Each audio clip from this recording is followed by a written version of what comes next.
শহীদ করে তারা সারা রাত গুজব ছড়ালো যুবদল নেতা সাইফুল নাকি জামাত যুবদল নেতাকে হত্যা করেছে।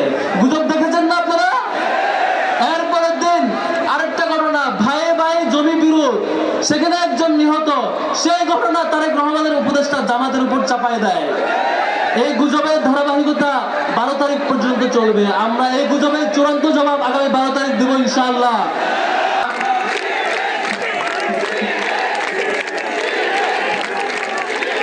আমি জামাতের উপস্থিতিতে আর কথা বাড়াবো না, কয়েকটা মৌলিক বিষয় স্মরণ করিয়ে দিতে চাই আপনাদেরকে। সম্মানিত বন্ধুগণ, আপনারা ফ্যামিলি কার্ডের গল্প শুনছেন না? ফ্যামিলি কার্ড আমাদের পরিবারকে তারা সমস্যা হিসেবে চিহ্নিত করেছেন।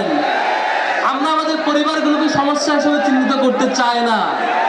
সাধারণত এদেশের প্রত্যেক নাগরিক জানে এক এক পরিবারের এক এক ধরনের সংকট। এই সংকট কখনো একটা কার্ড দিয়ে সমাধান হওয়ার কথা না। আমাদেরকে উল্টা বুঝিয়ে তারা ভোট বাগিয়ে নিতে চায়। এই জিনিস তারা ডাকসু থেকে জকসু পর্যন্ত কোথাও পায় নাই। এই ফ্যামিলি কার্ডের ভুয়া গল্পে আমরা প্রতারিত হব না ইনশাআল্লাহ।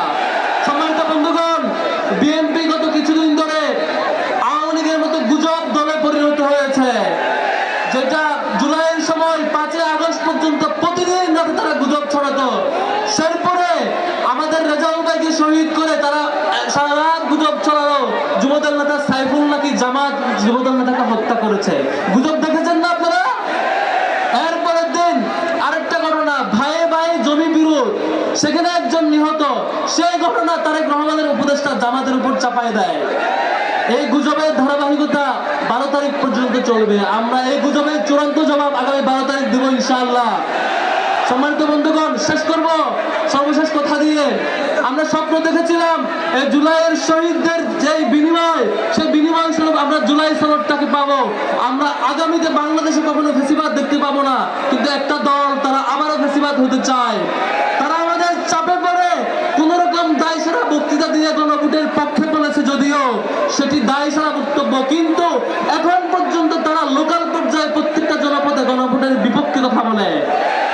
আমরা যারা আবারও বিচার বিভাগকে কন্ট্রোল করতে চায়, যারা আবারও ফেসিবাদ হতে চায়, যারা আবারও এই দেশে হাসিনাবাদী কায়েম করতে চায়, তাদেরকে আগামী 12 তারিখ লাল কার্ড দেখাবো ইনশাআল্লাহ।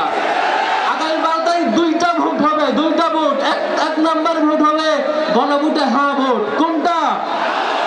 দ্বিতীয় ভোট একমাত্র মার্কা। কোনটা?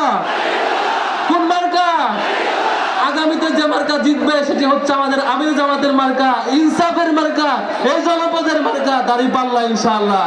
সম্মানিত বন্ধুগণ, যেই চাঁদাবাজের খপ্পরে এই দেশ পড়েছে, যে চাঁদাবাজ লুটতরাজ এবং লুণ্ঠনের ভয়ে গত একটা বছর প্রত্যেকটা জনপদে আমাদেরকে পার করতে হয়েছে, তার চূড়ান্ত জবাব আমরা আগামী 12 তারিখ দেব ইনশাআল্লাহ।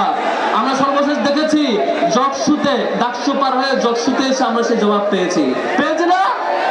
সেই ভয়ে তারা নির্বাচন কমিশন ঘেরাও করেছে এবং শাহজালাল প্রযুক্তি বিশ্ববিদ্যালয় নির্বাচন স্থগিত করেছিল। আপনারা দেখেছেন? আমরা এর জবাব আগামী 12 তারিখ দেব ইনশাআল্লাহ। আবার আহ্বান করছি, গণভোটে হ্যাঁ ভোট আর জাতীয় নির্বাচনে দাঁড়িপাল্লা, এই 2টি ভোট আপনার কাছে প্রত্যাশা করছি।